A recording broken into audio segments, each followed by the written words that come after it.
Hi, class. I'm now going to read through the option three articles, which is all about is it time to say goodbye to prom or is prom worth attending? So follow along with me as I read them aloud and make sure while we're reading, you highlight evidence to support your opinion about this issue and evidence that goes against your opinion about this issue. So you should have two color highlighters to do this.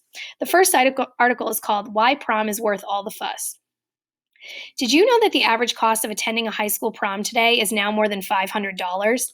Thousands of young women and men across the country won't attend their graduation formal this year because they cannot afford to.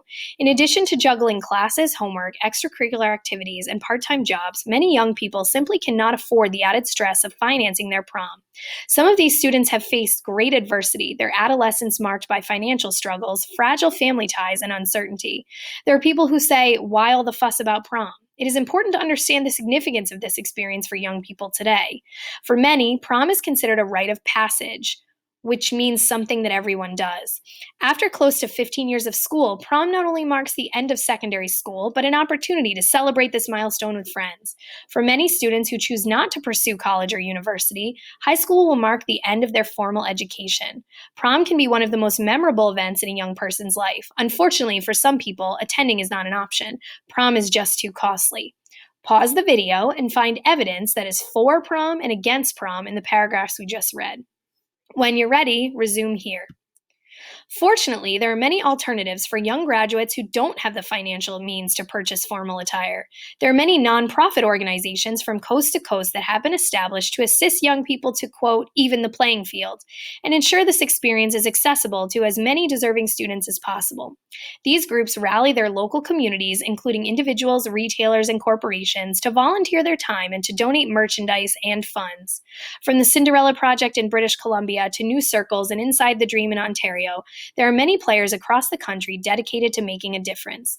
The Toronto-based Corsage Project, for example, in partnership with the Children's Aid Foundation, hosts an annual boutique ball where 300 economically disadvantaged young women come to shop for prom attire free of charge.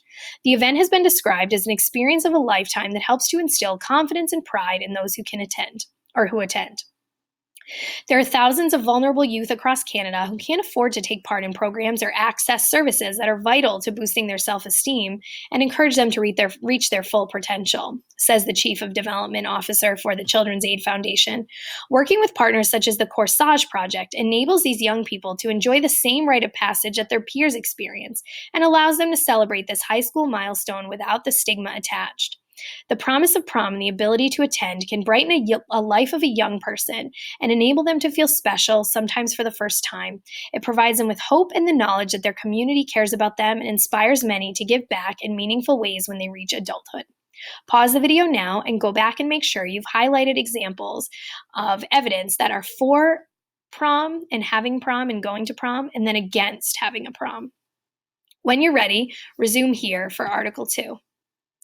Prom night can cost teenagers and parents a pretty penny. On average, U.S. families are spending as much as $919 on their teens' prom expenses. Prom for Brianna Albert was an experience she will never forget, and not just because two of her classmates got into a fight over wearing the same dress. While she has fond memories of last year's, quote, night to remember, she remembers the cost and stress, too. Many U.S. teenagers and parents are feeling the same stresses now as prom season gets into full swing again.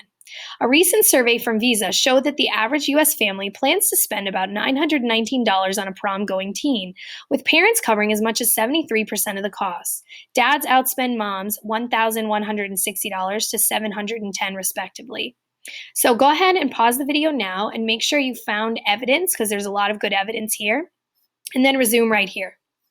Albert said that her parents, a preschool teacher and a lawyer, paid for her dress, her hair, and her share of the cost of a limo rental. My dress was relatively inexpensive. Luckily, it was $80.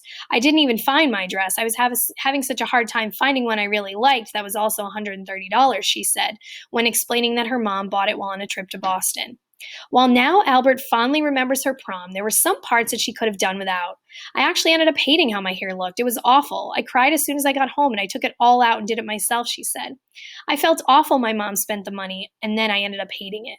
With this year's proms just weeks away, teenagers at high schools across the U.S. are already racking up hundreds of dollars in prom-related expenses. Morgan, for example, is a junior at Hickory High School, a public school in North Carolina. The big night has cost her about $250 so far. The dress was $200, tickets were $30 each, her nails were $20. To cut down on some of the other costs, Morgan plans to do her own hair, wear a pair of shoes she already owns, and borrow her mom's purse. My mom covered the price of the dress and she'll pay for the nails too. My date, even though he's just a friend, insisted on paying for his ticket. I'm going to convince him to let me pay for my part of the dinner, though.